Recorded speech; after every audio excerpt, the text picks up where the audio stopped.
Hello everyone, ಹೇಗಿದ್ದೀರಾ ಎಲ್ಲರೂ ಚೆನ್ನಾಗಿದ್ದೀರಾ? ಅದೇ ರೀತಿ ನಿಮ್ಮ ಲೈಫ್ನಲ್ಲಿ ಪಾಸಿಟಿವ್ ಆಗಿ ಥಿಂಕ್ ಮಾಡ್ತಾ ಇದ್ದೀರಾ ಅಂದ್ಕೊಂಡಿದ್ದೀನಿ. ನೀವು ಯಾವ ವ್ಯಕ್ತಿಯ ಬಗ್ಗೆ ಥಿಂಕ್ ಮಾಡ್ತಾ ಇದ್ದೀರೋ, ನಿಮ್ಮ ಮನಸ್ಸಿನಲ್ಲಿ ಯಾರಿದ್ದಾರೋ ಅವರನ್ನು ನೆನೆಸ್ಕೊಂಡು ಇಲ್ಲಿ ಸ್ಕ್ರೀನ್ ಮೇಲೆ ಕಾಣಿಸ್ತಾ ಇರುವ ಇಮೇಜಸ್ಗಳಲ್ಲಿ ಒಂದು ಇಮೇಜನ್ನು ಪಿಕ್ ಮಾಡ್ಕೊಳ್ಳಿ. ಇದು ಕಲೆಕ್ಟಿವ್ ಟೈಮ್ಲೆಸ್ ಜನರಲ್ ರೀಡಿಂಗ್ ಆಗಿರುತ್ತೆ. ಜನರಲ್ ರೀಡಿಂಗ್ ಆಗಿರೋದ್ರಿಂದ ಜನರಲ್ ರೀತಿಯಲ್ಲಿಯೇ ನೀವು ಜಡ್ಜ್ ಮಾಡಬೇಕಾಗುತ್ತೆ. ಅಂದರೆ ಎಷ್ಟು ವಿಷಯಗಳು ನಿಮಗೆ ಮ್ಯಾಚ್ ಆಗುತ್ತೋ ಅಷ್ಟು ವಿಷಯಗಳನ್ನು ತಗೊಂಡು ಬಾಕಿ ಉಳಿದಿರುವ ವಿಷಯಗಳನ್ನು ಬಿಡಬೇಕಾಗುತ್ತೆ. ಈ ರೀಡಿಂಗಲ್ಲಿ ಬರುವ ಯಾವುದೇ ವಿಷಯಗಳನ್ನಾಗಲಿ ಫೋರ್ಸ್ಫುಲ್ಲಾಗಿ ನಿಮ್ಮ ಮೇಲೆ ಹಾಕ್ಕೊಳ್ಬಾರ್ದು. ಹಾಗಾದರೆ ಈಗ ರೀಡಿಂಗನ್ನು ಶುರು ಮಾಡೋಣ. ಹೆಲೋ ಆಪ್ಷನ್ ನಂಬರ್ 1, ಹೇಗಿದ್ದೀರಾ ಎಲ್ಲರೂ? ನಿಮ್ಮ ಮನಸ್ಸಿನಲ್ಲಿ ಯಾವ ವ್ಯಕ್ತಿ ಇದ್ದಾರೋ, ಯಾರ ಬಗ್ಗೆ ಥಿಂಕ್ ಮಾಡ್ತಾ ಇದ್ದೀರೋ ಅವರ ಹೆಸರನ್ನು 3 ಬಾರಿ ನೆನೆಸ್ಕೊಂಡು ಈ ರೀಡಿಂಗನ್ನು ನೋಡೋದಕ್ಕೆ ಶುರು ಮಾಡಿ. ರೀಡಿಂಗನ್ನು ನೋಡಬೇಕಾದ್ರೆ ವಿಡಿಯೋನ ಲೈಕ್ ಮಾಡ್ಕೊಳ್ಳಿ. ಆಗ ನಿಮ್ಮ ಎನರ್ಜಿ ಅನ್ನೋದು ಇಲ್ಲಿ ಸರಿಯಾಗಿ ಕನೆಕ್ಟ್ ಆಗುತ್ತೆ. ಅದೇ ರೀತಿ ಈ ರೀಡಿಂಗ್ ಅನ್ನೋದು ನಿಮಗೆ ಸರಿಯಾಗಿ ರೆಸೊನೇಟ್ ಆಗುತ್ತೆ. ಯಾವ ಪರ್ಸನ್ಗೋಸ್ಕರ ನೀವು ಈ ರೀಡಿಂಗನ್ನು ನೋಡ್ತಾ ಇದ್ದೀರೋ ಈ ವ್ಯಕ್ತಿ ತುಂಬ ಸಿಂಪಲ್ ಆಗಿರೋ ವ್ಯಕ್ತಿ, ತುಂಬ ಸ್ಮೂತ್ ಆಗಿರುವ ವ್ಯಕ್ತಿ, ಅಥವಾ ಈಗ ಪ್ರೆಸೆಂಟಲ್ಲಿ ತುಂಬ ಸಾಫ್ಟ್ ನಡವಳಿಕೆಯನ್ನು ಹೊಂದಿರುವಂಥ ವ್ಯಕ್ತಿ ಅಂತ ಕಾಣಿಸ್ತಾ ಇದೆ. ಇವರ ಸ್ವಭಾವದಲ್ಲಿ, ಇವರ ಬಿಹೇವಿಯರಲ್ಲಿ ಅನಗತ್ಯವಾಗಿ ಗದ್ದಲ ಅಥವಾ ಜನರ ಮಧ್ಯೆ ಹೋಗೋದು, ಎಲ್ಲರ ಜೊತೆ ತುಂಬ ಜಾಸ್ತಿ ಮಾತಾಡೋದು, ಅಂತಹ ಸ್ವಭಾವ ಇಲ್ಲ ಅಂತ ಅನ್ನಿಸ್ತಾ ಇದೆ. ಈ ವ್ಯಕ್ತಿ ತುಂಬ ಶಾಂತಿಯಾಗಿರೋದಕ್ಕೆ ಬಯಸ್ತಾ ಇರ್ಬೋದು. ಈಗ ಪ್ರೆಸೆಂಟಲ್ಲಿ ಕೆಲವರ ಎನರ್ಜಿಯ ಪ್ರಕಾರ ಈ ಪರ್ಸನ್ ಎಲ್ಲರ ಜೊತೆ ಬೆರೆಯೋದಕ್ಕೆ ಹೋಗೋದಿಲ್ವೇನೋ, ದೊಡ್ಡ ಫ್ರೆಂಡ್ ಸರ್ಕಲ್ ಇಲ್ವೇನೋ ಅನ್ನೋ ರೀತಿ ಕಾಣಿಸ್ತಾ ಇದೆ. ಸ್ವಲ್ಪ ಜನರ ಜೊತೆಗೆ ಮಾತ್ರ ಹತ್ತಿರ ಆಗೋದು, ಅಂದರೆ ಕ್ಲೋಸ್ ಆಗೋದು, ಆ ರೀತಿಯ ನೇಚರ್ ಇರುವಂಥ ವ್ಯಕ್ತಿ ಆಗಿರ್ಬೋದು. ಜಾಸ್ತಿ ಮಾತಾಡ್ದಲೇ ಅಂದರೆ ಮೌನವಾಗಿರೋದನ್ನು ಹೆಚ್ಚು ಇಷ್ಟಪಡುವ ವ್ಯಕ್ತಿ ಕೂಡ ಆಗಿರಬಹುದು. ಬಟ್ ಇವರನ್ನು ನೋಡಿದ್ರೆ ಕೆಲವರಿಗೆ ಇದರಿಂದ ಇವರು ಅಷ್ಟೊಂದು ಬೆರೆಯೋದಿಲ್ವಲ್ಲ, ತುಂಬ ಆ್ಯಟಿಟ್ಯೂಡ್ ಇರಬಹುದು ಅಂತ ಅನ್ನಿಸ್ಬೋದು. ಆದರೆ ನಿಜ ಹೇಳಬೇಕಂದ್ರೆ ಇವರ ನೇಚರ್ ಆ ರೀತಿ ಅಂತ ಅನ್ನಿಸ್ತಾ ಇದೆ. ಇವರ ಮನಸ್ಸೇ ಆ ರೀತಿ ಆಗಿರಬಹುದು. ಅಂದರೆ ಸ್ವಲ್ಪ ಶಾಂತಿಯಾಗಿರೋದು, ಕಾಮ್ ಆಗಿರುವಂತಹ ಪರಿಸ್ಥಿತಿಗೆ ಹೊಂದ್ಕೊಳ್ಳೋದು, ಆ ರೀತಿಯ ವ್ಯಕ್ತಿ ಕೂಡ ಆಗಿರ್ಬೋದು ಅನ್ನೋ ರೀತಿ ಎನರ್ಜಿ ಶೋ ಆಗ್ತಾ ಇದೆ. ಅಂದರೆ ಇವರು ಯಾವ ರೀತಿ ಅಂದರೆ ತುಂಬ ಕ್ಯೂಟಾಗಿ, ತುಂಬ ಮೃದುವಾಗಿ ಇರುವ ವ್ಯಕ್ತಿ ಆಗಿರಬಹುದು, ಅಥವಾ ಗದ್ದಲ, ಜಗಳ, ಈ ರೀತಿ ಡ್ರಾಮಾ, ಈ ರೀತಿ ಏನೂ ಇಷ್ಟಪಡ್ದಲೆ ಸಿಂಪಲ್ ಆಗಿರುವಂಥ ವ್ಯಕ್ತಿ ಅಂತ ಅನ್ನಿಸ್ತಾ ಇದೆ. ಬೇರೆಯವರ ಬಗ್ಗೆ ನೆಗೆಟಿವ್ ಆಗಿ ಅಷ್ಟೇನು ಯೋಚನೆ ಮಾಡೋದಿಲ್ಲ. ತಮ್ಮ ಜೀವನದಲ್ಲಿ ತುಂಬ ಸಿಂಪಲ್ಲಾಗಿ ಲೀಡ್ ಮಾಡುವಂತಹ ವ್ಯಕ್ತಿ ಆಗಿರಬಹುದು. ಬಟ್ ಇವ್ರು ಎಷ್ಟೇ ಸಿಂಪಲ್ ಆಗಿದ್ರೂ ಕೂಡ, ಎಷ್ಟೇ ಶಾಂತವಾಗಿದ್ದರೂ ಕೂಡ, ಇವರ ಸಿಟ್ಟು ಬಂದಾಗ ಇವ್ರಿಗೆ ಅದನ್ನು ಕಂಟ್ರೋಲ್ ಮಾಡ್ಕೊಳ್ಳೋದಕ್ಕೆ ಆಗೋದಿಲ್ಲ. ಕಂಟ್ರೋಲ್ ಮಾಡಿಕೊಳ್ಳುವಂತಹ ಸಾಮರ್ಥ್ಯ ಅನ್ನೋದು ತುಂಬ ಕಡಿಮೆ ಇದೆ ಅನ್ನೋ ರೀತಿ ಎನರ್ಜಿ ಶೋ ಆಗ್ತಾ ಇದೆ. ಅವ್ರ ಕೋಪದಲ್ಲಿ ಏನೋ ಒಂದು ರೀತಿ ವರ್ತನೆ ಮಾಡ್ಬೋದು, ಏನೋ ಒಂದು ರೀತಿಯ ಬಿಹೇವಿಯರ್ ಮಾಡ್ಬೋದು, ತುಂಬ ಕಂಟ್ರೋಲನ್ನು ಮಾಡ್ಕೊಳ್ಳೋದಿಲ್ಲ ಅನ್ನೋ ರೀತಿ ಕೆಲವರ ಎನರ್ಜಿ ಇಲ್ಲಿ ಶೋ ಆಗ್ತಾ ಇದೆ. ಅಂದರೆ ಕೆಲವೊಂದು ಟೈಮ್ನಲ್ಲಿ ಇವರು ತುಂಬ ಆಗಿದ್ದರೆ, ಕೆಲವೊಂದು ಟೈಮ್ನಲ್ಲಿ ತುಂಬ ಟಫ್ ಆಗಿ ಬಿಹೇವ್ ಮಾಡ್ತಾರೆ. ಹಾಗಾಗಿ ಇವರನ್ನು ಅಷ್ಟು ಬೇಗ ಅರ್ಥ ಮಾಡ್ಕೊಳ್ಳೋದು ಕೆಲವರಿಗೆ ಅಷ್ಟು ಈಸಿ ಅಂತ ಅನಿಸೋದಿಲ್ಲ ಅಂತ ಅನ್ನಿಸ್ತಾ ಇದೆ. ಹಾಗಾಗಿ ಈ ಪರ್ಸನ್ಗೆ ನಿಮ್ಮನ್ನು ಇಷ್ಟ ಇಲ್ಲ ಅಂತ ಅಲ್ಲ, ನಿಮ್ಮ ಬಗ್ಗೆ ನೆಗೆಟಿವ್ ಆಗಿ ಥಿಂಕ್ ಮಾಡ್ತಾರೆ ಅಂತ ಅಲ್ಲ, ನೀವು ಮತ್ತು ಇವರ ನಡುವೆ ಗ್ಯಾಪ್ ಬಂದಾಗ ಇವರ ಮನಸ್ಸು ಒಂದು ಸ್ವಲ್ಪ ಚಂಚಲ ಆಗುತ್ತೆ ಅಂತ ಅನ್ನಿಸ್ತಾ ಇದೆ. ಅಂದರೆ ಇವರು ಎಷ್ಟೇ ಶಾಂತವಾಗಿದ್ದರೂ, ಎಷ್ಟೇ ಕಾಮ್ ಆಗಿದ್ದರೂ ಕೂಡ ಇವರ ಮನಸ್ಸಿನಲ್ಲಿ ನೀವು ಇವರ ಜೊತೆ ಮಾತಾಡದೇ ಇದ್ದಾಗ, ಇವರಿಂದ ದೂರ ಉಳಿದಾಗ ಬೇಸರ ಅನ್ನೋದು, ಖಾಲಿತನ ಅನ್ನೋದು ಕಾಣಿಸುತ್ತೆ. ಮೂಡ್ ಆಫ್ ಅನ್ನೋದು, ಲೋನ್ಲಿನೆಸ್ ಅನ್ನೋದು ಇವರ ಮನಸ್ಸಿಗೆ ಬಂದ್ಬಿಡುತ್ತೆ. ಮತ್ತು ಈ ಪರ್ಸನ್ ಏನು ಮಾಡ್ತಾರೆ, ಬೇರೆಯವ್ರ ಜೊತೆ ಮಾತಾಡೋದಕ್ಕೆ ಟ್ರೈ ಮಾಡಬಹುದು. ಅಂದರೆ ಬೇರೆ ವ್ಯಕ್ತಿಗಳ ಜೊತೆ ಕ್ಯಾಶುವಲ್ಲಾಗಿ ಟಾಕ್ ಮಾಡೋದು, ಅಥವಾ ಸ್ವಲ್ಪ ಕ್ಲೋಸ್ ಆಗೋದಕ್ಕೆ ಪ್ರಯತ್ನ ಪಡ್ಬೋದು. ಆ ರೀತಿಯ ವ್ಯಕ್ತಿ ಕೂಡ ಆಗಿರ್ಬೋದು. ಬಟ್ ಅದು ನಿಮಗೆ ದ್ರೋಹ ಮಾಡಬೇಕು ಅಂತಲ್ಲ, ಅಥವಾ ನಿಮ್ಮನ್ನು ಯಾವುದೋ ಒಂದು ರೀತಿಯಲ್ಲಿ ಚೀಟ್ ಮಾಡಬೇಕು ಅಂತ ಅಲ್ಲ. ಅವರ ಒಂಟಿತನವನ್ನು ಮರೆಯೋದಕ್ಕೋಸ್ಕರ, ಅವರ ಮನಸ್ಸಿನ ಗೊಂದಲವನ್ನು ಕಮ್ಮಿ ಮಾಡೋದಕ್ಕೋಸ್ಕರ, ಅವರ ಯೋಚನೆಗಳಲ್ಲಿ ಒಬ್ಬರೇ ಆಗೋದನ್ನು ಬಿಟ್ಬಿಡೋದಕ್ಕೋಸ್ಕರ ಇವರು ಬೇರೆ ಪರ್ಸನ್ ಜೊತೆ ಸ್ವಲ್ಪ ಕ್ಲೋಸ್ ಆಗ್ಬೋದು, ಅಥವಾ ಮಾತಾಡುವ ವ್ಯಕ್ತಿ ಅಂತ ಅನ್ನಿಸ್ತಾ ಇದೆ. ಕೆಲವೊಂದು ಸಮಯದಲ್ಲಿ ಈ ಪರ್ಸನ್ನ ಅರ್ಥ ಮಾಡ್ಕೊಳ್ಳೋದು ಕಷ್ಟ ಅಂತ ಅನ್ನಿಸ್ತಾ ಇದೆ. ಅಂದರೆ ಇವರ ಮೈಂಡ್ ಒಂದೇ ಜಾಗದಲ್ಲಿ ನಿಲ್ಲೋದಿಲ್ಲ, ಸ್ವಲ್ಪ ಚಂಚಲ ಸ್ವಭಾವದ ವ್ಯಕ್ತಿ ಅಂತ ಅನ್ನಿಸ್ತಾ ಇದೆ. ಬೇರೆಯವ್ರ ಜೊತೆ ಕ್ಲೋಸ್ ಆಗಲೂಬಹುದು, ಚೆನ್ನಾಗಿ ಮಾತಾಡೋಕ್ಕೆ ಹೋಗ್ಲೂಬಹುದು, ಅಥವಾ ಶಾಂತಿಯುತವಾಗಿ ಕೂತ್ಕೋಬಹುದು. ಆದರೆ ಇದು ರಿಲೇಷನ್ಶಿಪ್ಗೆ ಹಾರ್ಮ್ ಆಗೋ ರೀತಿ ಅಲ್ಲ. ಇವರ ಒಂಟಿತನವನ್ನು ಮರೆಯೋದಕ್ಕೆ, ಬೇರೆಯವ್ರ ಜೊತೆ ಟೈಮ್ ಕಳೆಯೋದಕ್ಕೆ ಒಂದೊಂದು ಸಲ ಈ ಪರ್ಸನ್ ಪ್ರಯತ್ನ ಪಡಬಹುದು. ಬಟ್ ಒಂದೊಂದು ಸಲ ಇವರು ಶಾಂತಿಯಾಗಿರಬೇಕು ಅಂತ ಅನ್ಕೋಬಹುದು. ಇನ್ನು ಈ ವ್ಯಕ್ತಿಗೆ ನಿಮ್ಮ ಬಗ್ಗೆ ಎಷ್ಟು ಪ್ಯೂರ್ ಫೀಲಿಂಗ್ಸ್ ಇದೆ ಅಂತ ನೋಡೋದಾದರೆ, ನೀವು ಎಷ್ಟು ಈ ಪರ್ಸನ್ನ ಲೈಕ್ ಮಾಡ್ತೀರೋ, ನೀವು 100% ಈ ರಿಲೇಷನ್ಶಿಪ್ಗಾಗಿ ಕೊಟ್ಟರೆ ಇವರ ಫೀಲಿಂಗ್ಸ್ ಅನ್ನೋದು ಒಂದು 50% ಅಷ್ಟು ಕಾಣಿಸ್ತಾ ಇದೆ. ಬಟ್ ನಿಮ್ಮನ್ನು ಇಷ್ಟ ಇಲ್ಲ ಅಂತ ಹೇಳೋದು ತಪ್ಪು. ನೀವು ತುಂಬ ಎಮೋಷ್ನಲಿ ಈ ಪರ್ಸನ್ಗೆ ಅಟ್ಯಾಚ್ಮೆಂಟನ್ನು ಬೆಳೆಸ್ಕೊಂಡಿದ್ರೆ ಇವರು ನಿಧಾನವಾಗಿ ಅಟ್ಯಾಚ್ ಆಗುವಂಥ ಪರ್ಸ್ನಾಲಿಟಿ ಇರುವ ವ್ಯಕ್ತಿ ಆಗಿರಬಹುದು. ಇವರ ಮನಸ್ಸು ಇವರು ಮಾತಾಡೋದೆಲ್ಲ ತಡವಾಗಿ ಆಗಿರಬಹುದು, ರೆಸ್ಪಾನ್ಸ್ ಕೊಡೋದು ತಡವಾಗಿ ಆಗಿರಬಹುದು, ಏನೇ ಎಕ್ಸ್ಪ್ರೆಸ್ ಮಾಡೋದಾದರೂ ಅವರ ಭಾವನೆಗಳನ್ನು ಸ್ವಲ್ಪ ಸ್ಲೋ ಆಗಿ ತೋರಿಸುವಂತಹ ವ್ಯಕ್ತಿ ಆಗಿರಬಹುದು. ಈ ಪರ್ಸನ್ ನಿಮ್ಮನ್ನು ಇಷ್ಟಪಡ್ತಾರಾ ಇಲ್ವಾ ಅಂತ ನೋಡೋದಾದರೆ ನಾನು ಮೊದಲೇ ಹೇಳಿದ ಹಾಗೆ ನೀವು 100% ಕೊಟ್ಟರೆ ಈ ಪರ್ಸನ್ 50% ಅಷ್ಟು ಲೈಕ್ ಅನ್ನೋದು ಕಾಣಿಸ್ತಾ ಇದೆ. ಅಂದರೆ ನಿಮ್ಮನ್ನು ಇಷ್ಟಪಡ್ತಾ ಇಲ್ಲ ಅಂತ ಅಲ್ಲ, ಕೆಲವರ ಪ್ರಕಾರ ಈ ಪರ್ಸನ್ ನಿಮ್ಮನ್ನು ಇಷ್ಟಪಡ್ತಾರೆ, ಅಷ್ಟೊಂದು ಹೈ ಲೆವೆಲಲ್ಲಿ ಅಲ್ಲ ಅಂತ. ನೀವು ಈ ಪರ್ಸನ್ ಮೇಲೆ ಎಷ್ಟು ಫೀಲಿಂಗ್ಸನ್ನು ಇಟ್ಕೊಂಡಿದ್ದೀರೋ, ನೀವು ಎಷ್ಟು ಪ್ರೀತಿಯನ್ನು ಜೆನ್ಯೂನ್ ಆಗಿ ತೋರಿಸ್ತೀರೋ, ಈ ಪರ್ಸನ್ಗೋಸ್ಕರ ನೀವು ಎಷ್ಟು ಲಾಯಲ್ಟಿಯನ್ನು ತೋರಿಸ್ತೀರೋ, ಎಷ್ಟು ಲಾಯಲ್ ಆಗಿದ್ದೀರೋ, ಈ ಕನೆಕ್ಷನ್ಗೋಸ್ಕರ ನೀವು ಎಷ್ಟು ಮನಸ್ಸಿನಿಂದ 100% ಕೊಡ್ತಾ ಇದ್ದೀರೋ. ಬಟ್ ಈ ಪರ್ಸನ್ ಕಡೆಯಿಂದ ಅಷ್ಟೊಂದು ಹೈ ಲೆವೆಲಲ್ಲಿ ಎನರ್ಜಿ ಅನ್ನೋದು ಶೋ ಆಗ್ತಾ ಇಲ್ಲ. ಈ ಪರ್ಸನ್ಗೆ ಲೈಕ್ ಅನ್ನೋದು ಇದೆ, ಲವ್ ಅನ್ನೋದು ಕಾಣಿಸ್ತಾ ಇದೆ. ಬಟ್ ನೀವೆಷ್ಟು ಇಷ್ಟಪಡ್ತಾ ಇದ್ದೀರೋ, ಈ ರಿಲೇಷನ್ಶಿಪ್ಪನ್ನು ಉಳಿಸ್ಕೊಳ್ಬೇಕು ಅಂತ ಎಷ್ಟು ಒದ್ದಾಡ್ತಾ ಇದ್ದೀರೋ, ಅಷ್ಟೊಂದು ಫೀಲಿಂಗ್ಸ್ ಅನ್ನೋದು ಈ ಪರ್ಸನ್ನ ಮನಸ್ಸಿನಲ್ಲಿ ಕಾಣಿಸ್ತಾ ಇಲ್ಲ. ಹಾಗಾಗಿ ಈ ಪರ್ಸನ್ ಎಷ್ಟೇ ಪ್ರೀತಿ ಇದ್ದರೂ ಕೂಡ ನಿಮ್ಮಷ್ಟು ಎಕ್ಸ್ಪ್ರೆಸ್ ಮಾಡೋದಿಲ್ವೇನೋ ಅನ್ನೋ ರೀತಿ ಎನರ್ಜಿ ಶೋ ಆಗ್ತಾ ಇದೆ. ಪಾಸಿಟಿವ್ ವೇನಲ್ಲಿ ನೋಡೋದಾದರೆ ತುಂಬ ಶಾಂತಿಯುತವಾಗಿ ಯೋಚನೆ ಮಾಡುವ ವ್ಯಕ್ತಿ, ತುಂಬ ಸಿಂಪ್ಲಿಸಿಟಿ ಇರುವಂತಹ ವ್ಯಕ್ತಿ, ಬೇರೆಯವರ ಬಗ್ಗೆ ಕೆಟ್ಟದಾಗಿ ಅಷ್ಟೇನೂ ಯೋಚನೆ ಮಾಡ್ದಲೇ, ನೆಗೆಟಿವಿಟಿಯನ್ನು ಅಷ್ಟೇನೂ ಯೋಚನೆ ಮಾಡದೇ ಇರುವಂಥ ವ್ಯಕ್ತಿ ಅಂತ ಅನ್ನಿಸ್ತಾ ಇದೆ. ಡ್ರಾಮಾ ಏನು ಇಡಿಸ್ದಲೇ ಇರುವಂತಹ ವ್ಯಕ್ತಿ ಆಗಿರ್ಬೋದು, ಏನಿದ್ರೂ ಜೆನ್ಯೂನ್ ಆಗಿರುವಂತಹ ವ್ಯಕ್ತಿ ಅನ್ನೋ ರೀತಿ ಕೂಡ ಎನರ್ಜಿ ಶೋ ಆಗ್ತಾ ಇದೆ. ಅದೇ ರೀತಿ ಈ ಪರ್ಸನ್ಗೆ ನೀವು ಇವರಿಂದ ದೂರ ಆದಾಗ ಅಥವಾ ನಿಮ್ಮಿಬ್ಬರ ನಡುವೆ ಯಾವುದಾದ್ರೂ ಗ್ಯಾಪ್ ಬಂದಾಗ ಮೂಡ್ ಸ್ವಿಂಗ್ಸ್ ಆಗಬಹುದು, ಲೋನ್ಲಿನೆಸ್ ಅನ್ನೋದು ಫೀಲ್ ಆಗ್ಬೋದು, ಸಿಟ್ಟನ್ನು ಕಂಟ್ರೋಲ್ ಮಾಡ್ಕೊಳ್ಳೋದಕ್ಕೆ ಆಗದೆ ಇರ್ಬೋದು. ತುಂಬ ಬೇಸರದಲ್ಲಿದ್ದಾಗ ಕ್ಯಾಶುವಲ್ ಟಾಕ್ ಥರ ಬೇರೆಯವ್ರ ಹತ್ರ ಮಾತಾಡಬಹುದು, ಬಟ್ ಸಿಟ್ಟನ್ನು ಕಂಟ್ರೋಲ್ ಮಾಡ್ಕೊಳ್ಳೋದಕ್ಕೆ ಈ ಪರ್ಸನ್ಗೆ ಕಷ್ಟ ಆಗ್ಬೋದು. ಆ ರೀತಿಯ ಎನರ್ಜಿ ಕೂಡ ಶೋ ಆಗ್ತಾ ಇದೆ. ಈ ಪರ್ಸನ್ನ ಓವರಾಲ್ ಎನರ್ಜಿ ಅಕಾರ್ಡಿಂಗ್ ಹೇಳೋದಾದರೆ ಈ ಪರ್ಸನ್ ನಿಮ್ಮ ಬಗ್ಗೆ ಜೆನ್ಯೂನ್ಲಿ ಫೀಲಿಂಗ್ಸನ್ನು ಇಟ್ಟಿದ್ದಾರೆ. ಆದರೆ ಆ ಫೀಲಿಂಗ್ಸ್ ಅನ್ನೋದು ನಿಮ್ಮಷ್ಟು ಡೀಪ್ ಆಗಿಲ್ಲ. ಮೈಂಡ್ ಅನ್ನೋದು ಕಾಮ್ ಆಗಿದೆ, ಅದೇ ರೀತಿ ಕಾಮ್ ಆಗಿ ಥಿಂಕ್ ಮಾಡ್ತಾರೆ ಅನ್ನೋ ರೀತಿ ಎನರ್ಜಿ ಶೋ ಆಗ್ತಾ ಇದೆ. ಬಟ್ ಯಾವುದೇ ರೀತಿಯಿಂದಲೂ ನಿಮಗೆ ಚೀಟ್ ಮಾಡೋದಾಗಲಿ, ನಿಮಗೆ ದ್ರೋಹ ಮಾಡೋದಾಗಲಿ ಆ ರೀತಿ ಪರ್ಸನ್ ಯೋಚನೆ ಮಾಡೋದಿಲ್ಲ. ಆ ರೀತಿಯ ಎನರ್ಜಿ ಕಾಣಿಸ್ತಾ ಇಲ್ಲ. ಇವರು ನಿಮ್ಮನ್ನು ಎಷ್ಟು ಸ್ಪೆಷಲ್ ಅಂತ ಅಂದ್ಕೊಳ್ತೀರೋ, ನೀವು ಕೂಡ ಆ ಪರ್ಸನ್ನ ಅಷ್ಟೇ ಸ್ಪೆಷಲ್ ಅಂತ ಅಂದ್ಕೊಳ್ತೀರಾ. ನಿಮ್ಮ ಆಬ್ಸೆನ್ಸ್ ಅನ್ನೋದು ಇವ್ರಿಗೆ ಕಷ್ಟ ಆಗುತ್ತೆ ತಡ್ಕೊಳ್ಳೋದಕ್ಕೆ. ಅಂದರೆ ನೀವು ದೂರ ಆದರೆ ಪರ್ಸನ್ಗೆ ಇಷ್ಟ ಆಗೋದಿಲ್ಲ. ನಿಮ್ಮ ಪ್ರೆಸೆನ್ಸ್ ಅನ್ನೋದು ಇವ್ರಿಗೆ ಕಂಫರ್ಟ್ ಫೀಲ್ ಆಗುತ್ತೆ ಅನ್ನೋ ರೀತಿ ಎನರ್ಜಿ ಶೋ ಆಗ್ತಾ ಇದೆ. ಇಲ್ಲಿ ಇವರ ನೇಚರ್ ಅನ್ನೋದು, ಇವರ ಮನಸ್ಥಿತಿ ಅನ್ನೋದು ಓವರಾಲ್ ಆಗಿ ಪಾಸಿಟಿವ್ ಆಗಿರೋ ರೀತಿ ಕಾಣಿಸ್ತಾ ಇದೆ. ಚಂಚಲತೆ ಮತ್ತು ಮೂಡ್ ಸ್ವಿಂಗ್ಸ್ ಅನ್ನೋದು ಇದ್ದರೂ ಕೂಡ ಇವರ ಮನಸ್ಸು ನಿಮ್ಮ ಕಡೆಗೆ ನೆಗೆಟಿವ್ ಆಗಿಲ್ಲ, ಪಾಸಿಟಿವ್ ಆಗಿ ಥಿಂಕ್ ಮಾಡ್ತಾರೆ ಅನ್ನೋ ರೀತಿ ಎನರ್ಜಿ ಶೋ ಆಗ್ತಾ ಇದೆ.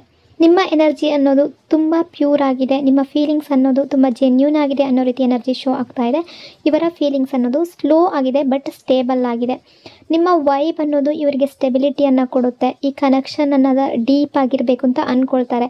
ಬಟ್ ಕೆಲವೊಂದು ಬಾರಿ ಇವರ ಮನಸ್ಸು ಚಂಚಲ ಆಗುವ ರೀತಿ ಎನರ್ಜಿ ಶೋ ಆಗ್ತಾ ಇದೆ. ಸೊ ಇಷ್ಟೆಲ್ಲ ವಿಷಯಗಳು ಈ ಪರ್ಸನ್ನ ಎನರ್ಜಿ ಅಕಾರ್ಡಿಂಗ್ ಪ್ರೆಸೆಂಟಲ್ಲಿ ರಿಫ್ಲೆಕ್ಟ್ ಆಗ್ತಾ ಇದೆ. ಐ ಹೋಪ್ ಆಪ್ಷನ್ ನಂಬರ್ 1 ಈ ರೀಡಿಂಗ್ ನಿಮಗೆ ರೆಸೊನೇಟ್ ಆಗಿದೆ ಅಂದ್ಕೊಂಡಿದ್ದೀನಿ. ರೆಸೊನೇಟ್ ಆಗಿದ್ರೆ ಕಮೆಂಟ್ನಲ್ಲಿ ಕ್ಲೈಮ್ ಮಾಡಿಕೊಡಿ. ಅದೇ ರೀತಿ ಈ ವಿಡಿಯೋನ ಲೈಕ್ ಮತ್ತು ಶೇರ್ ಮಾಡೋದ್ರ ಜೊತೆಗೆ ದಯವಿಟ್ಟು ವಿಡಿಯೋನ ಹೈಪ್ ಕೂಡ ಮಾಡಿ. ಈ ಚಾನಲ್ನ ಫಸ್ಟ್ ಟೈಮ್ ವಿಸಿಟ್ ಮಾಡಿದರೆ ಸಬ್ಸ್ಕ್ರೈಬ್ ಮಾಡಿಕೊಡಿ. Thank you so much. Hello option number 2 ಹೇಗಿದ್ದೀರಾ ಎಲ್ಲರೂ? ಈಗ ನಿಮ್ಮ ಮನಸ್ಸಿನಲ್ಲಿ ಯಾವ ವ್ಯಕ್ತಿ ಇದ್ದಾರೋ, ಯಾರ ಬಗ್ಗೆ ಥಿಂಕ್ ಮಾಡ್ತಾ ಇದ್ದೀರೋ ಅವರ ಹೆಸರನ್ನು 3 ಬಾರಿ ನೆನೆಸ್ಕೊಂಡು ಈ ರೀಡಿಂಗನ್ನು ನೋಡೋದಕ್ಕೆ ಶುರು ಮಾಡಿ. ರೀಡಿಂಗನ್ನು ನೋಡಬೇಕಾದ್ರೆ ವಿಡಿಯೋನ ಲೈಕ್ ಮಾಡ್ಕೊಳ್ಳಿ, ಆಗ ನಿಮ್ಮ ಎನರ್ಜಿ ಅನ್ನೋದು ಇಲ್ಲಿ ಸರಿಯಾಗಿ ಕನೆಕ್ಟ್ ಆಗುತ್ತೆ. ಅದೇ ರೀತಿ ಈ ರೀಡಿಂಗ್ ಅನ್ನೋದು ನಿಮಗೆ ಸರಿಯಾಗಿ ರೆಸೊನೇಟ್ ಆಗುತ್ತೆ. ಯಾವ ಪರ್ಸನ್ಗಾಗಿ ಈ ರೀಡಿಂಗನ್ನು ನೋಡ್ತಾ ಇದ್ದೀರೋ, ಪ್ರೆಸೆಂಟಲ್ಲಿ ಈ ಪರ್ಸನ್ ತುಂಬ ಬ್ಯುಸಿಯಾಗಿದ್ದಾರೆ. ಅವರ ಕೆರಿಯರ್ ವೈಸ್ ಆಗಿರ್ಬೋದು, ಅವರ ಕೆಲಸದ ಬಗ್ಗೆ ಆಗಿರ್ಬೋದು, ತುಂಬ ಸೀರಿಯಸ್ ಆಗಿದ್ದಾರೆ ಅನ್ನೋ ರೀತಿ ಎನರ್ಜಿ ಶೋ ಆಗ್ತಾ ಇದೆ. ಇವರು ಯಾವುದೇ ಜಾಬ್ ಮಾಡ್ತಾ ಇರ್ಬೋದು ಅಥವಾ ಹೊಸದಾಗಿ ಕೆಲಸಕ್ಕೆ ಟ್ರೈ ಮಾಡ್ತಾ ಇರ್ಬೋದು. ಫ್ಯೂಚರ್ ಸೆಟ್ಲ್ ಆಗಬೇಕು ಅನ್ನೋದು ಈ ಪರ್ಸನ್ನ ಮನಸ್ಸಿನಲ್ಲಿದೆ.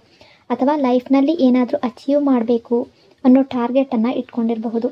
ಹೀಗಾಗಿ ಈ ವ್ಯಕ್ತಿ ಈಗ ಪ್ರೆಸೆಂಟಲ್ಲಿ ಫ್ಯೂಚರ್ ಮೋಡ್ನಲ್ಲಿದ್ದಾರೆ. ಅಂದರೆ ಫ್ಯೂಚರ್ ಬಗ್ಗೆ ತುಂಬ ಥಿಂಕ್ ಮಾಡ್ತಾ ಇದ್ದಾರೆ. ಹಾಗಾಗಿ ಅದರ ಬಗ್ಗೆ ಕೆಲಸ ಮಾಡ್ತಾ ಇದ್ದಾರೆ. ಸ್ವಲ್ಪ ಬ್ಯುಸಿಯಾಗಿರೋ ರೀತಿ ಕಾಣಿಸ್ತಾ ಇದೆ. ಪ್ರೆಸೆಂಟಲ್ಲಿ ಏನಾದರೂ ನಿಮ್ಮಿಬ್ಬರ ನಡುವೆ, ನಿಮ್ಮಿಬ್ಬರ ಕನೆಕ್ಷನ್ನಲ್ಲಿ, ನಿಮ್ಮಿಬ್ಬರ ರಿಲೇಷನ್ಶಿಪ್ಪಲ್ಲಿ ಮಾತುಕತೆ ಕಡಿಮೆ ಆಗಿರಬಹುದು. ನಿಮ್ಮ ಕಾಲ್ಗೆ ಕೂಡ ಈ ಪರ್ಸನ್ ಅಷ್ಟೊಂದು ರೆಸ್ಪಾನ್ಸ್ ಮಾಡದೇ ಇರ್ಬೋದು, ಅಥವಾ ಮೆಸೇಜ್ಗೆ ರೆಸ್ಪಾನ್ಸನ್ನು ಮಾಡದೇ ಇರ್ಬೋದು, ಅಥವಾ ತಡವಾಗಿ ರಿಪ್ಲೈ ಕೊಡ್ತಾ ಇರ್ಬೋದು. ಕೆಲವೊಮ್ಮೆ ಕಂಪ್ಲೀಟಾಗಿ ಸೈಲೆಂಟ್ ಆಗಿರ್ಬೋದು. ಬಟ್ ಇದು ನಿಮ್ಮ ಬಗ್ಗೆ ಇಂಟ್ರೆಸ್ಟ್ ಕಡಿಮೆ ಆಗಿದೆ ಅಂತಲ್ಲ, ಇದು ಬೇರೆಯವರ ಜೊತೆ ಬ್ಯುಸಿ ಆದ್ದರಿಂದಲೂ ಅಲ್ಲ. ಇದು ನಿಮ್ಮ ಮೇಲೆ ಪ್ರೀತಿ ಅಂತೂ ಕಡಿಮೆ ಆಗಿಲ್ಲ. ಬಟ್ ಈ ಪರ್ಸನ್ನ ಎನರ್ಜಿಯ ಪ್ರಕಾರ ಇವರು ಕೆರಿಯರ್ ವೈಸ್ ಆಗಿರಬಹುದು, ಇವರ ಜಾಬ್ ವೈಸ್ ಆಗಿರ್ಬೋದು, ಸ್ವಲ್ಪ ಬ್ಯುಸಿಯಾಗಿರೋ ರೀತಿ ಕಾಣಿಸ್ತಾ ಇದೆ. ಬಟ್ ನಿಮ್ಮ ಎನರ್ಜಿ ಅಕಾರ್ಡಿಂಗ್ ನೋಡೋದಾದರೆ ನೀವು ಈ ಪರ್ಸನ್ನ ತುಂಬ ವ್ಯಾಲ್ಯೂ ಮಾಡ್ತೀರಾ. ಇವರ ಕಾಲ್ ಅಥವಾ ಮೆಸೇಜ್ ಬೇಗ ಬರಬೇಕು, ರೆಸ್ಪಾನ್ಸ್ ಬೇಗ ಬರಬೇಕು ಅಂತ ಬಯಸ್ತಾ ಇರ್ತೀರಾ. ಇವರಿಂದ ಡಿಲೇ ಆದರೆ, ಮಾತುಕತೆ ಏನಾದರೂ ಸ್ವಲ್ಪ ಲೇಟ್ ಆದರೆ, ನಿಮಗೆ ಟೈಮ್ ಅಥವಾ ಅಟೆನ್ಷನನ್ನು ಕೊಡದೇ ಇದ್ದರೆ ನೀವು ತುಂಬ ಬೇಸರ ಪಡ್ಕೊಳ್ತೀರಾ. ಇವರ ಸೈಲೆನ್ಸ್ ಅನ್ನೋದು ನಿಮಗೆ ತುಂಬ ಬೇಸರ ತರುತ್ತೆ ಅನ್ನೋ ರೀತಿ ಕಾಣಿಸ್ತಾ ಇದೆ. ರಿಪ್ಲೈ ಇಲ್ಲದೇ ಇದ್ದಾಗ ನಿಮಗೆ ಡೌಟ್ ಬರುತ್ತೆ ಅನ್ನೋ ರೀತಿ ಎನರ್ಜಿ ಶೋ ಆಗ್ತಾ ಇದೆ. ಅಂದರೆ ನಿಮ್ಮ ಮೇಲೆ ಇಷ್ಟ ಇದೆಯಾ, ಪ್ರೀತಿ ಇದೆಯಾ ಇಲ್ವಾ ಅನ್ನೋ ರೀತಿ ನೀವು ಪ್ರಶ್ನೆ ನಿಮ್ಮನ್ನು ನೀವು ಮಾಡ್ಕೊಳ್ತೀರಾ. ನಿಮ್ಮ ಮನಸ್ಸಿಗೆ ತುಂಬ ಕೋಪ ಬರುತ್ತೆ. ನಿಮಗೆ ಕೋಪವನ್ನು ಕಂಟ್ರೋಲ್ ಮಾಡ್ಕೊಳ್ಳೋಕ್ಕೆ ಆಗೋದಿಲ್ಲ. ಬಟ್ ಈ ಪರ್ಸನ್ನ ಮೇಲಿರುವ ಪ್ರೀತಿಯಿಂದಾಗಿ ಇವರನ್ನು ನೀವು ಯಾವ ರೀತಿ ಇಷ್ಟಪಡ್ತೀರಾ, ಅದರಿಂದಾಗಿ ನೀವು ನಿಮ್ಮ ಕೋಪವನ್ನು ಕಂಟ್ರೋಲ್ ಮಾಡ್ಕೊಳ್ಳೋದಕ್ಕೆ ಟ್ರೈ ಮಾಡ್ತೀರಾ ಅನ್ನೋ ರೀತಿ ಎನರ್ಜಿ ಕಾಣಿಸ್ತಾ ಇದೆ. ನಿಮ್ಮ ಪ್ರೀತಿ ಅನ್ನೋದು ತುಂಬ ಪ್ಯೂರ್ ಆಗಿರೋದ್ರಿಂದ ನ್ಯಾಚುರಲ್ ಆಗಿ ನಿಮಗೆ ತುಂಬ ಟೈಮ್ ಬೇಕು, ಈ ಪರ್ಸನ್ ನಿಮಗೆ ಟೈಮ್ ಕೊಡಬೇಕು ಅಂತ ನೀವು ಬಯಸ್ತೀರಾ. ಬಟ್ ಈ ಪರ್ಸನ್ ಈಗ ಪ್ರೆಸೆಂಟಲ್ಲಿ ಸ್ವಲ್ಪ ಟೈಮ್ ನಿಮಗೆ ಕೊಡೋದನ್ನು ಕಡಿಮೆ ಮಾಡಿರ್ಬೋದು, ಅಥವಾ ಕಾಲ್ ಮಾಡೋದನ್ನು ಕಡಿಮೆ ಮಾಡಿರ್ಬೋದು, ಅಥವಾ ಮಾತುಕತೆ ಅನ್ನೋದು ಸ್ವಲ್ಪ ನಡೀತಾ ಇರ್ಬೋದು ಅನ್ನೋ ರೀತಿ ಕಾಣಿಸ್ತಾ ಇದೆ.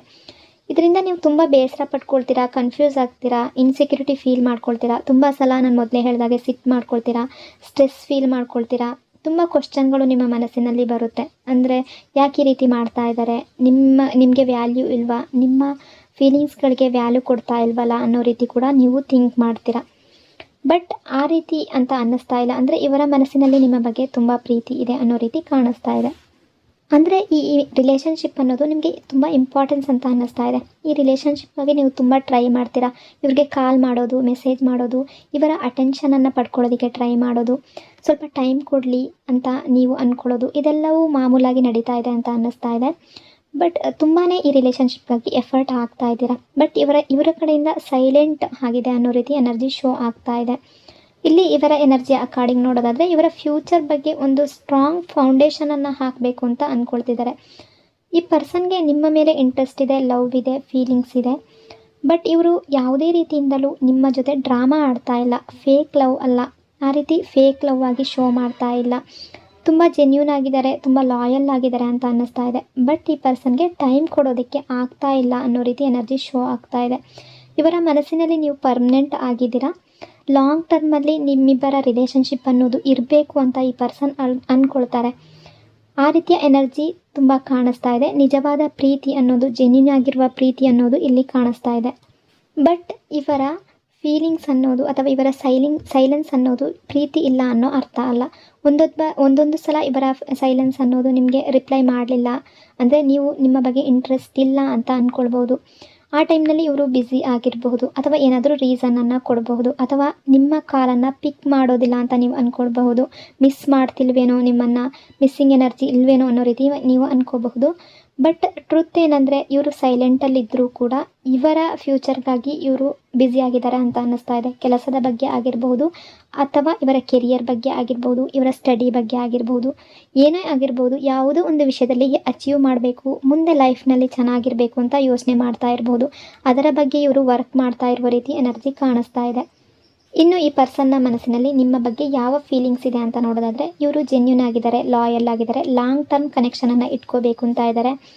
ಫ್ಯಾಮಿಲಿ ಮೈಂಡ್ ಅನ್ನೋದು ಇದೆ. ಅಂದರೆ ನಿಮ್ಮ ಜೊತೆ ಒಂದು ಫ್ಯಾಮಿಲಿ ಇರಬೇಕು, ಅಥವಾ ನೀವು ಇವರ ಲೈಫ್ ಪಾರ್ಟ್ನರ್ ಆಗಿರಬೇಕು ಅನ್ನೋ ರೀತಿ ಡೀಪ್ ಆಗಿರುವಂತಹ ಒಂದು ಫೀಲಿಂಗ್ಸನ್ನು ಇಟ್ಕೊಂಡಿರುವ ಪರ್ಸನ್ ಅಂತ ಅನ್ನಿಸ್ತಾ ಇದೆ. ಇಲ್ಲಿ ನೋ ಚೀಟಿಂಗ್ ಎನರ್ಜಿ ಇದೆ. ಅಂದರೆ ಮ್ಯಾನಿಪ್ಯುಲೇಟ್ ಮಾಡ್ತಾ ಇಲ್ಲ ಈ ಪರ್ಸನ್. ನೋ ಡ್ರಾಮಾ, ಯಾವುದೇ ರೀತಿಯ ತೋರ್ಪಡಿಕೆ ಅನ್ನೋದು ಇಲ್ಲಿ ಕಾಣಿಸ್ತಾ ಇಲ್ಲ. ಲವ್ ಅನ್ನೋದು ತುಂಬ ಜೆನ್ಯೂನ್ ಆಗಿದೆ ಈ ಪರ್ಸನ್ನ ಅನ್ನೋ ರೀತಿ ಕೆಲವರ ಎನರ್ಜಿ ಶೋ ಆಗ್ತಾ ಇದೆ. ಇವರ ಪ್ರೆಷರ್ ಏನಿದೆ, ಕೆಲಸದ ಬಗ್ಗೆ ಒಂದು ಪ್ರೆಷರ್ ಅನ್ನೋದು ಈ ಪರ್ಸನ್ಗೆ ಬಂದಿರಬಹುದು. ಆದರೂ ಕೂಡ ನಿಮಗೆ ಟೈಮ್ ಕೊಡಬೇಕು ಅಂದ್ಕೊಂಡ್ರೂ ಕೂಡ ಅದು ಇವರಿಂದ ಆಗ್ತಾ ಇಲ್ಲ ಅನ್ನೋ ರೀತಿ ಅನ್ನಿಸ್ತಾ ಇದೆ. ಮುಂದಿನ ದಿನಗಳಲ್ಲಿ ಈ ಪರ್ಸನ್ ಕಡೆಯಿಂದ ಈ ರಿಲೇಷನ್ಶಿಪ್ಪಲ್ಲಿ ಸ್ಟೆಬಿಲಿಟಿ ಅನ್ನೋದು ಬರಬಹುದು.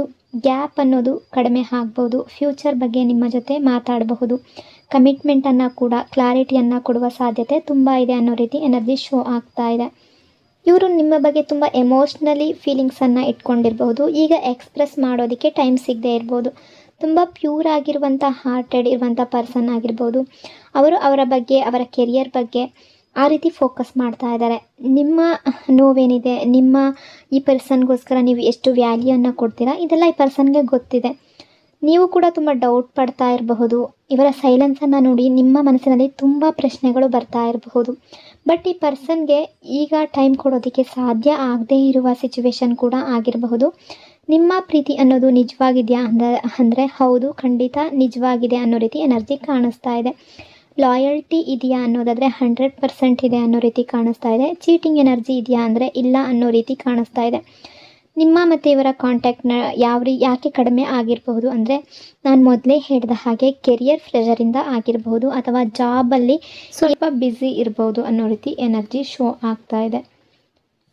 ಈ ಪರ್ಸನ್ಗೆ ನಿಮ್ಮ ಬಗ್ಗೆ ಪ್ರೀತಿ ಅನ್ನೋದಿದೆ, ಲವ್ ಅನ್ನೋದಿದೆ, ಲೈಕ್ ಅನ್ನೋದು ಇದೆ. ನಿಮ್ಮ ಬಗ್ಗೆ ಫ್ಯೂಚರನ್ನು ನೋಡ್ತಾರೆ ಈ ಪರ್ಸನ್ ಅನ್ನೋದು ಇಲ್ಲಿ ಕೆಲವರ ಎನರ್ಜಿ ಪ್ರಕಾರ ಶೋ ಆಗ್ತಾ ಇದೆ. ಸೊ ಇಷ್ಟೆಲ್ಲ ವಿಷಯಗಳು ಈ ಪರ್ಸನ್ನ ಎನರ್ಜಿಯ ಅಕಾರ್ಡಿಂಗ್ ಇಲ್ಲಿ ರಿಫ್ಲೆಕ್ಟ್ ಆಗ್ತಾ ಇದೆ. ಐ ಹೋಪ್ ಆಪ್ಷನ್ ನಂಬರ್ 2 ಈ ರೀಡಿಂಗ್ ನಿಮಗೆ ರೆಸೊನೇಟ್ ಆಗಿದೆ ಅಂದ್ಕೊಂಡಿದ್ದೀನಿ. ರೆಸೊನೇಟ್ ಆಗಿದ್ದರೆ ಕಮೆಂಟ್ನಲ್ಲಿ ಕ್ಲೈಮ್ ಮಾಡ್ಕೊಳ್ಳಿ. ಅದೇ ರೀತಿ ವಿಡಿಯೋನ ಲೈಕ್ ಮತ್ತು ಶೇರ್ ಮಾಡೋದ್ರ ಜೊತೆಗೆ ವಿಡಿಯೋನ ಹೈಪ್ ಕೂಡ ಮಾಡಿ. ಈ ಚಾನಲ್ನ ಫಸ್ಟ್ ಟೈಮ್ ವಿಸಿಟ್ ಮಾಡಿದರೆ ಸಬ್ಸ್ಕ್ರೈಬ್ ಮಾಡ್ಕೊಳ್ಳಿ. Thank you so much. Positive ಆಗಿರಿ, ಪಾಸಿಟಿವ್ ಆಗಿ ಥಿಂಕ್ ಮಾಡಿ. ದೇವರು ಎಲ್ಲರಿಗೂ ಒಳ್ಳೇದು ಮಾಡಲಿ. Thank you so much. ಇನ್ನೊಂದು ವಿಡಿಯೋದೊಂದಿಗೆ ಮತ್ತೆ ಸಿಗ್ತೀನಿ.